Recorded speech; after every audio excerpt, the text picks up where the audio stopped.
बिस्मिल्लाहिर्रहमानिर्रहीम। अमीरुल मोमिनीन अलैहिस्सलाम नहजुल बलागा की हिकमत नंबर 2 के जुमला नंबर 3 में इरशाद फरमाते हैं कि जिस शख्स ने हानत अलैहि नफ्सो मन अम्मर अलैहि लिसानो, जिस शख्स ने अपने ज़ात पर अपनी ज़बान को हुक्मरान बना लिया, वो हमेशा काबिल तौहीन और मौरिद मुज़म्मत होता है। ज़बान के फ़वाइद क्या हैं और ज़बान के नुकसानात क्या हैं, इस फरमान में इमाम ज़बान की कमज़ोरियों और ज़बान के ख़तरात से आगाह करता है कि इंसान की अक्ल व फ़िक्र पर अगर ज़बान गालिब हो और बग़ैर किसी सोचे समझे कहता जाए तो इसको ये नुकसान अपनी ज़ात के लिए भी कर बैठता है और बहुत सारे दूसरे लोग भी इसकी ज़बान से ज़ख्मी होते हैं।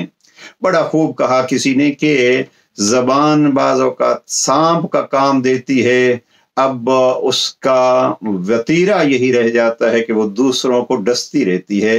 लिहाजा कोशिश ये होनी चाहिए कि अपनी ज़बान पे कंट्रोल हो। ज़बान पे कंट्रोल हो तो खुद भी अमन में होंगे और दूसरे भी हमारे ज़बान से लगने वाले ज़ख्म ज़बान से महफूज होंगे। परवरदिगार फरमान इमाम पर अमल करने की तौफीक नसीब